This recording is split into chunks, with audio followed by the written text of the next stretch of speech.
Au match numéro 1, 14 joueurs de l'Océanique ont participé au pointage.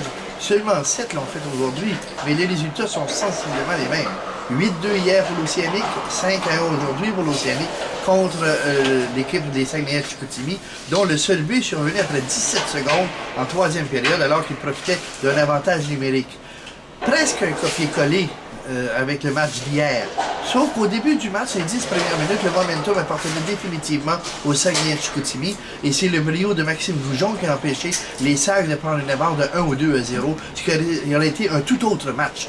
Mais l'indiscipline s'est installée à partir du milieu de la première et l'indiscipline, dans le camp des Saguenayens, ça veut dire des buts en avantage numérique de la part de Rimouski. Et ce soir, les buts en avantage numérique ont été de 3 en 9 occasions, contre 11 occasions qui ont été données à l'adversaire. Il faut dire que Rimouski a une attaque à 5 qui est maintenant très dévastateur. Ils ont terminé la saison avec de bons chiffres au niveau des unités spéciales et ces bons chiffres-là se poursuivent.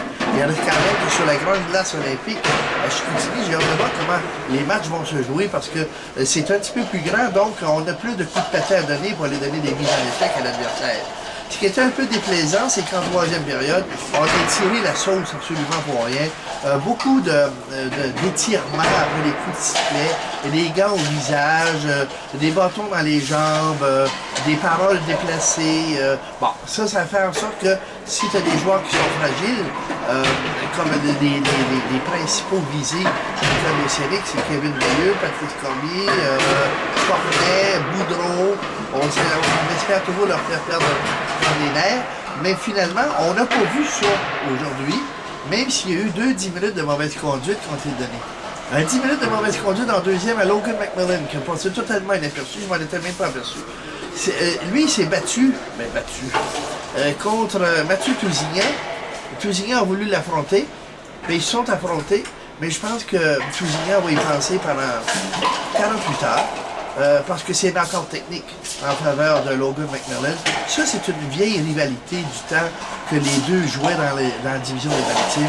Aujourd'hui, il y en a un qui a payé pour. Puis, le pourquoi du 10 minutes de Logan McMillan, je me laisse faire expliquer par un officiel tantôt. C'est qu'en sortant, parce qu'il restait 4 minutes 20 en deuxième période, parce qu'il y a eu ce combat-là, les deux ayant 5 minutes, ils ont été chassés à leur chambre. En sortant, il y a un joueur d'Océanique qui a voulu y faire le high five, comme on dit. Et McMillan a répondu au high-five de l'un de ses coéquipiers, et c'est là que le 10 minutes est sorti.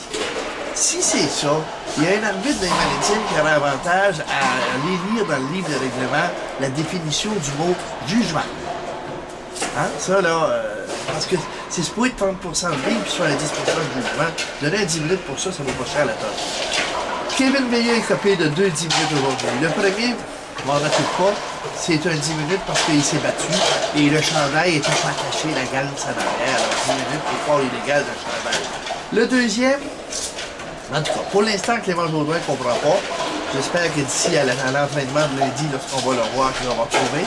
Parce que ça fait pour conduite 3-10 minutes en 2 jours, en 2 matchs pour Kevin Veilleux. Celui est arrivé à 13-16 de la troisième période. Il a quitté le Colisée furieux, aigri, et on le comprend. Maintenant, il s'agit de savoir quelles sont les explications qui ont été données à l'équipe de Rimouski et quelles sont les explications qu'on va donner à Kevin Veilleux. C'est beaucoup plus utile avec nous sur la glace qu'en dehors de la glace, mais c'est pas mon rôle de commencer à faire la leçon de ci ou ça, surtout si on ne sait pas le pourquoi. Alors, on va voir qu'est-ce qui va arriver. Il y a une chose qui est sûre, par contre. En 2 matchs, il y a 8 points.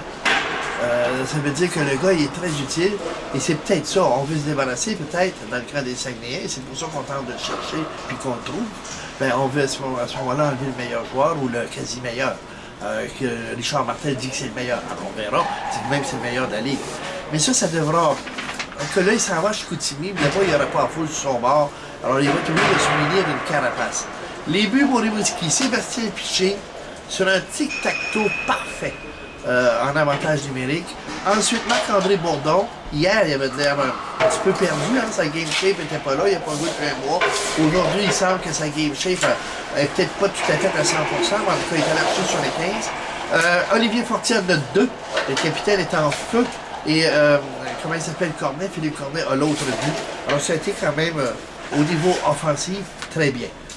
Au niveau défensif, moi, j'ai été surpris qu'on ne donne pas d'étoile à Maxime Goujon. Je ne vais pas critiquer celui qui les a donnés. Mais si Maxime n'est pas là dans les 10 premières minutes de jeu de la première, et s'il n'est pas là dans les 10 premières de la troisième, c'est pas 5 heures. Je suis même pas certain si Chicoutimi ne prend pas les devants en début de match.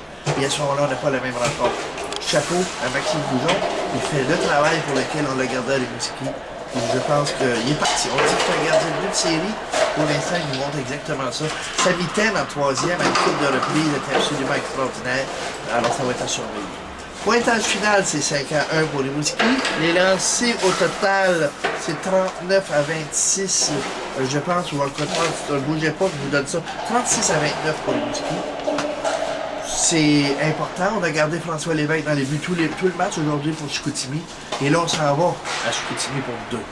Est-ce qu'on reviendra avec une fiche de 4-0? Est-ce qu'on reviendra avec une fiche de 3-1? Ou une fiche de 2-2?